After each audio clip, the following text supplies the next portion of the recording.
Maligayang pagbabalik sa Rai Movie Recaps. Narito na naman po tayo para sa isa na namang magandang pelikula na pinamagatang Security na napalabas noong 2017. Ito ay patungkol sa isang makapangyarihang mobster na naisip na guluhin ang isang security guard pero nagkamali siya sa desisyon niyang ito. Kaya't ano pa ang ating hinihintay? Sit back, enjoy and relax labyo. Nagsisimula ang pelikula kay Eddie Deacon, isang dating kapitan sa Marine, na nag-a-apply para sa trabaho sa isang outsourcing company. Natukoy ng taga-interview na hindi siya angkop para sa mga bakanting posisyon dahil sa kanyang emosyonal na kahinaan mula nang umalis sa Marine. Tinabi ni Eddie sa interviewer na walang trabaho ng isang taon at kailangan niyang suportahan ang kanyang pamilya. Kitang-kita ang kanyang panghihinayang habang sinasabi ito. Tumawag ang taga-interview sa kanya, sinasabi ang isang trabahong bukas bilang security guard sa isang mall. May mababang sahod ito at kailangan ng mahabang oras ng trabaho, ngunit maaari nang magsimula si Eddie agad. Tinanggap niya ang alok kaagad dahil palaging nagmamasid siya ng oportunidad.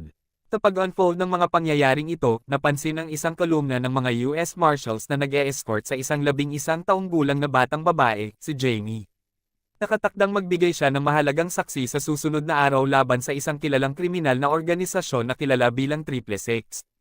Sa kanilang biyahe, natuklasan ng mga miyembro ng kolumna na sinusundan sila. Hindi nagtagal matapos ang pagkakatuklas na ito, sila ay inatake ng isang mahusay na pinag-aralan at mabigat na armadong grupo ng mga mercenaries, na isinagawa ang isang mabilis at kalkuladong atake sa kanilang kolumna. Sa gitna ng kaguluhan, nag-utos ng sobrang bilis ang isang US Marshal kay Jamie na takbuhin ang kalapit na gubat at humanap ng tulong. Sa kasamaang palad, kahit na nawala ang buhay ng buong koponan ng Marshals, nagtagumpay si Jamie na makatakas at hindi mahuli. Nang malamang ng mga sundalo ng kanyang matagumpay na pagtakas, agad na nilinis ng mga ito ang lugar, barado ang lahat ng ebidensya ng kanilang partisipasyon. Ang mga sundalong ito ay hindi lamang armado ng mabibigat na sandata, mayroon din silang pinakabagong teknolohiya na tumutulong sa kanilang pagganap ng kanilang mga iligal na gawain ng may katiyakan. Pagbalik kay Eddie, tinawagan niya ang kanyang asawa upang sabihin sa kanya ang kanyang bagong trabaho bilang isang security guard at kitang-kita ang kanyang pag-aalala. Pinati niya ang kanyang anak na babae, na matagal na niyang hindi nakikita, at nagbigay ng pinakamahusay na hangarin sa kanya. Si Vance, ang punong opisyal ng seguridad ng mall, ay bumati sa kanya nang pumasok siya sa gusali. Si Ruby, Mason, at Johnny, ang iba pang tatlong magiliw na mga gwardya, ay ipinakilala sa kanya ni Vance. Nakakaranas ng paminsang isyu sa sistema ng seguridad ng mall, sa simula ay hindi pinansin ni Vance ang mga aberya dahil sa masamang kondisyon ng panahon. Upang mas makilala niya ang kalakaran sa paligid, ibinigay ni Vance kay Eddie ang isang uniforme ng seguridad at dinala siya sa komprehensibong paglilibot sa layout ng mall. Habang naglilibot, ipinahayag ni Eddie ang kanyang katanungan tungkol sa pangangailangan ng 5 gwardyang seguridad kahit hindi operasyonal ang mall. Ipinaliwanag ni Vance na kamakailan lamang ay naging lugar ng isang mapanganib na pagnanakaw ang mall, at ang buong lungsod ay laban sa isang serye ng krimen na may kaugnayan sa gang, kaya't kinakailangan ang mas mataas na antas ng seguridad. Si Ruby ay isang kasamahan sa trabaho na palaging umiinom na lihim na may pagtingin si Vance. Nagsimula na ang shift ni Eddie, at habang siya ay nasa patrol, napansin niyang si Jamie ay kumakalampag sa mga pinto ng mall, nananawagan na papasukin siya. Si Jamie ay nagmadali na pumasok ng may kaba matapos buksan ni Eddie nang mabilisan ang pinto, subalit ilang sandali pa lamang ay bigla itong nawala ng malay. Sinubukan ni Vance na tawagan ang pulis, ngunit kakaibang paraan, walang signal ang natanggap sa telepono, maging sa landline man o sa cellphone. Maaga pa, isang lalaking nagngangalang si Charlie ang dumating sa mall. Itinuturing niyang ama ni Jamie siya, at siya ay naghahanap sa kanya.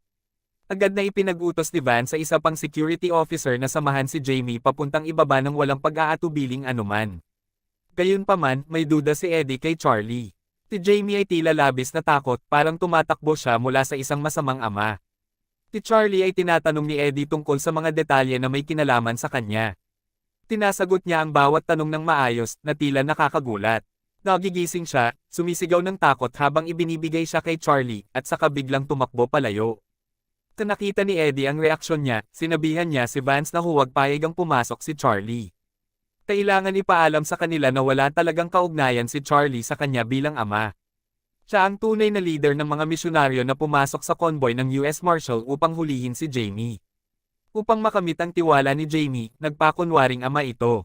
Tinubukan ni Charlie na suhulan si Vance ng pera upang makuha si Jamie, at tila'y nadadala si Vance. Ngunit pumasok si Eddie at sinuntok si Charlie upang pigilan siya. Tinakot ni Charlie si Eddie nang walang kay-alay-alay at saka umalis upang magayos ng kanilang pagsalakay. Ipinaliwanag niya ang kanyang plano sa kanyang mga misyonaryo, sakupin ang paligid ng mall, maglagay ng perimeter, at patayin ang mga sasakyan ng mga gwardya. Samantalang si Eddie ay nagtatangkang hanapin si Jamie na nagtatago kung saan-saan sa mall. Sa kalaunan, siya ay lumabas at humiling kay Eddie na sumumpa na panatilihin siyang ligtas. Pumayag si Eddie. Pagkatapos pisanin ang lahat ng tao, naglaan ng oras si Mason upang ipaalam kay Eddie at sa iba pang mga gwardyang seguridad ang mga detalyadong kwento tungkol sa nakaraan ni Jamie. Ang kanyang ama ay nagtrabaho bilang operatiba sa pinansyal para sa isang drug gang, ngunit sa huli ay nagdesisyon na italikod sila sa pamamagitan ng pagsumbong sa mga awtoridad tungkol sa kanilang ilegal na gawain. Siya'y malupit na namatay bilang bunga ng kanyang tapang na gawain. Si Jamie, na lihim na namasid ang buong karumaldumal na pangyayari, ay ngayon ay isang protektadong testigo at inaasahang magbibigay ng saksi laban sa kriminal na grupo. Upang siguruhing ligtas siya sa loob ng mall, itinago ni Eddie siya sa isang nakahiwalay na kwarto ng imbakan. Nagtulungan sila sa pamamagitan ng walkie-talkie upang magpatuloy ng komunikasyon. Pili ni Eddie sa kanya na panatilihin ang pinto na maigsiyang nakakandado at huwag buksan para sa sinuman. Nang malaman nila na pinatay ng gang ni Charlie ang mga mataas na kasanayan ng mga ahente ng gobyerno, natakot sina Vance at ang iba pang mga bantay. Ngunit si Eddie, isang dating sundalo, hinaharap ang kanyang takot ng diretso at pinag-iisip ang mabuti habang pinipilit na mapanatili ang kapanatagan sa grupo. Nagtulungan sila sa paggawa ng improvised na bomba at pagtatayo ng mga patibong upang ipagtanggol ang mall. Habang ang iba ay nagtatangkang pumasok sa likod na pintuan, nagsimula si Charlie sa kanyang atake sa pamamagitan ng pagpapadala ng isang sniper sa bubong. Matagumpay na nasugpo ni Eddie ang ilang mga mersenaryo kasama si Vance at ang iba pa. Sa kabila ng mga pag-iingat na ito, nakakalusot ang sniper patungo sa loob ng mall at tinutok ang kanyang baril kay Vance. Dumating si Ruby, sa tamang oras upang tulungan siyang mailigtas. Umiral si Charlie sa kanyang hukbo na mag-withdraw, at pinag-utos sa kanila na linisin ang lugar at maghanda para sa susunod na atake. Isinaayos naman ni Eddie at ang kanyang security team ang kanilang depensa, inilagay sina Vance, Ruby, at Mason sa bawat entry at exit. May responsibilidad si Johnny gamit ang flashlight na mag-alalay at magbabala ng anumang dumaang pulis patrol. Sa madaling salita, lumabas si Jamie mula sa kanyang tago at nag-alok ng tulong. Sa pagitan nito, nagtagumpay si Charlie at ang kanyang grupo na magtagpo ng seguridad ng mall sa tulong ng kanilang bihasang hacker. Pinadala ni Jamie ang isang RC car patungo kay Charlie, umaasang madadala niya ito at ang kanyang grupo, na ipapakita ang isang lokasyon na inihanda ni Eddie para sa isang ambush. Tinanggap ni Charlie ang tukso at dinala ang kanyang mga tauhan sa lokasyon ng ambush, inaakit ang mga ito ng pangakong premyo para sa pagpatay kay Jamie at banta sa kanilang pamilya kung mabaigo sila. Habang sila ay dumating, isang sundalo ang nabiktima ng isang matalim na patibong ni Eddie. Hindi nagatubiling pumutok si Ruby at naglabas ng mga arrow, tumama sa isa sa mga mercenaries. Gayunman, nagpapalakas ang mga mahuhusay na mandirigma at seryosong nasugatan si Ruby. Matagumpay na nahuli ni Mason ang dalawang manlalaban gamit ang mga kabayanihan at gawang bahay na armas ni Eddie, saka nagtipon ng kanilang mga baril para sa susunod na paggamit. Tumawag si Eddie sa kanyang grupo gamit ang walkie-talkie at nagpahayag ng kasiyahan ng marinig na buhay pa ang lahat. Tinabihan niya si Mason na panatilihin ang kanyang posisyon habang siya ay pupunta para kunin ang baril. Gayunpaman, tinutok ng mga mersenaryo ang lokasyon ni Eddie, at pilit siyang pinapatakbo para sa kanyang buhay. Sa kasamaang palad, sa mismong oras na iyon, may isang pulis na patrol car na huminto sa harap ng mall. Si Johnny ay nagtatangkang ipakita ang senyales sa pulisya, ngunit sira ang kanyang flashlight. Ito ay pinaalis siya mula sa kanyang tagong lugar. Sa isang malungkot na pangyayari, napansin si Johnny ng isang sniper sa bubong, at pinatay siya bago niya maabot ang patrol car. Naglabas ng paanyaya si Eddie sa kanyang mga kasamahan na magtipon sa tindahan ng laruan para sa isang tactical na pagtitipon matapos maunawaan ang kahalagahan nito. Sa ilalim ng mapanuring mata ni Charlie, na sumusubaybay sa sitwasyon sa pamamagitan ng CCTV, nagtagumpay si Eddie na mapabagsak ang isa sa mga mandirigma, at linisin ang lugar mula sa iba pang panganib. Lumabas sina Vance at Ruby mula sa kanilang mga tagong lugar, ngunit agad na naisalanta sa isang ambush. Si Ruby nang may pagkahusay ay hinimok si Vance na tumakas habang siya'y nagbibigay ng soplong na putok para sa kanilang takas. Justo sa oras na natukoy ng mga mandirigma ang lokasyon ni Mason at malapit ng bitiwan ang kanyang parusa, dumating si Eddie sa eksaktong oras, pumipigil sa agarang panganib. Matagumpay na nagkasama-sama sa tindahan ng laruan sina Eddie, Mason, Vance, at Ruby, at nagtago sa kanilang pwesto. Si Charlie ay nagpasya na pauksain ang buong grupo dahil siya ay galit sa mga pangyayari na kanyang nakita. Si Ruby ay lubos na nasugatan at namatay, iniwan si Vance na luhaan at nagdadalamati sa pagkamatay ng kanyang kasintahan na siyang nagligtas sa kanyang buhay. Tinabihan si Jamie na magtago matapos na ipakita sa kanya ni Eddie ang isang laruan na may tagong armas sa loob. Iniisa-isa niya ang patuloy na banta mula sa 666 pati na rin ang kanyang buhay mula nang mawala ang kanyang ama. Nakikinig si Eddie ng may simpatiya at ipinahayag ang panghihinayang sa kanyang dating pagkukulang sa pagpapahalaga sa kahalagahan ng sitwasyon. Mariing. Tinanggihan niya ang alok ni Charlie na ibigay siya nito, nananatiling matibay ang kanyang dedikasyon. Nakita ni Mason ang isang sasakyan ng US Marshal na dumaating at pumasok sa parking lot ng mall sa parehong oras. Napansin din ni Eddie ang isang van na nagdudulot sa kanya ng pagdududa, iniisip niya na ito ay pag-aari ni Charlie at pinaghihinalaang maaaring puno ng mga sophisticated hacking tools na ginagamit upang pigilan ang kanilang komunikasyon. Nagdesisyon si Eddie na kumilos, umalis sa tindahan ng laruan sa pamamagitan ng likurang pinto upang salubungin ang mga marshal at ibinigay ang trabaho kay Vance na bantayan ang pintuang harap. Ang mga mersenaryo na pumasok sa tindahan ng laruan ay pilit na pinipilit si Vance na atakihin sila gamit ang baril. Samantala, itinutok ng mga marshal ang kanilang baril kay Eddie. Agad itong nagpaliwanag tungkol sa kanyang papel kay Mason, na nagsasaad na si Jamie ay dapat dalhin sa kanila ni Mason.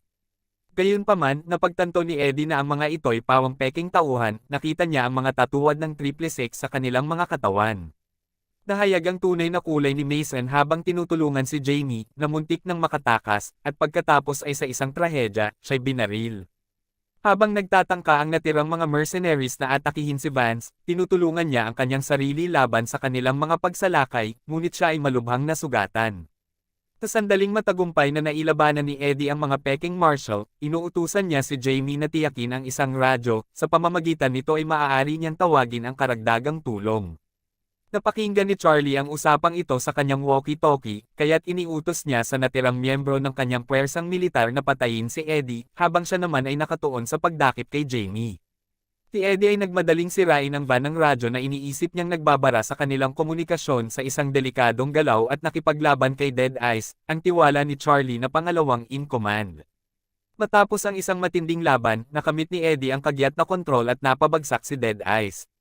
Pagkatapos ay dinukot niya ang isang motorisadong tricycle mula sa malapit at ginamit ito bilang isang martilyo para patayin ang van ng radyo. Pinatay ni Eddie si Dead Eyes at ang isang sniper na naghihintay sa dilim matapos kunin ang isang armas mula sa kotse ni Vance. Gayunpaman, siya ay nagkakasugat ang mga sugat. Pagkatapos ay ginagawa ni Charlie ang effort na makilala si Jamie sa pamamagitan ng pagkukwento ng personal na karanasan tungkol sa pag-iwan sa kanya ng kanyang ama. Pinag-aalayan niya siya ng isang kasunduan na pangako na aalagaan siya sa kapalit ng kanyang katahimikan. Sa oras na tila nagpaplano si Charlie na wakasan ang buhay ni Jamie, dumating si Eddie na sugatang ngunit determinadong laban. Bagamat sinubukan ni Charlie na lokohin si Eddie sa pamamagitan ng pera, nananatiling matibay ang kanyang pagpapasya. Ginamit ni Jamie ang pagkakataon na ito upang gamitin ang isang taser na magaling na nakatago sa loob ng laruan na ibinigay ni Eddie sa kanya. Ginamit niya ito upang pansamantalang pagtulala ni Charlie, nagbibigay daan kay Eddie na makakuha ng kontrol at tiyak na nagtatapos sa panganib na dala ni Charlie. Agad namang nakikipag-ugnayan si Jamie sa tunay na pulisya, dumating sila at naghanda upang dalhin siya sa kaligtasan. Siya'y nagyayakap ng taos puso kay Eddie bago umalis. Nakita ni Eddie si Vance na dinala papunta sa ambulansya, labis ang kanyang kasiyahan na siya'y nakaligtas. Sa mga sumunod na araw, binisita ni Jamie si Eddie sa ospital at pinupuri ang kanyang mga katangian bilang ama. Sa huli, ang kanyang tiyo ay dumating upang sunduin siya at si Eddie ay nakabangon at nagkasama muli sa kanyang asawa at anak. At dito na nga nagtatapos ang pelikula natin para sa araw na ito. Maraming salamat sa panunood.